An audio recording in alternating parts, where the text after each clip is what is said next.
Kita tentang pulih jiwa, pulih iman. Hari ini, berdasarkan kajian daripada Kementerian Kesihatan Malaysia, 4 daripada 10 orang dewasa mengalami tekanan hampir setiap hari. Maknanya dia tertekan, dia stres, dia serabut, emosi dia tak stabil. 4 daripada 10 orang dewasa.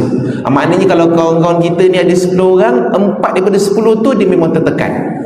Dan dalam satu kajian yang lain lagi menunjukkan bahawa 1 daripada 3 rakyat Malaysia, ini bukan dewasa dah, masih rakyat Malaysia, kesemuanya, keseluruhannya ni, tak kisahlah remaja ke, yang dewasa ke, warga emas ke, 1 daripada 3 rakyat Malaysia ada simptom-simptom anxiety dan depression. Tertekan tadi itu tekanan, itu stres. Yang saya sebut anxiety, depression tu dia lagi teruk. Dia adalah condition, dia telah pun dapat penyakit yang perlukan rawatan.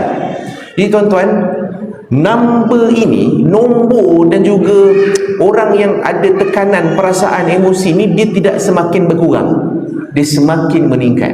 Dan merisaukan kita, peningkatan itu juga di kalangan anak-anak kita di sekolah.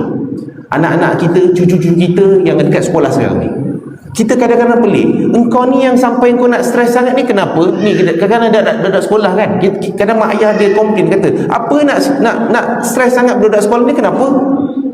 Bukan dia yang bayar sewa rumah, bukan dia yang kena bayar loan kereta, bukan dia yang kena bayar iuran PIBG, bukan dia yang kena fikir nak pergi bekerja. Kerja dia pergi belajar je, apa sampai depression. Kerana bukan hanya isu tentang duit, ada banyak lagi isu yang menyumbang kepada anak-anak hari ini makin tertekan, makin emosi tak stabil, sama juga orang-orang yang dewasa.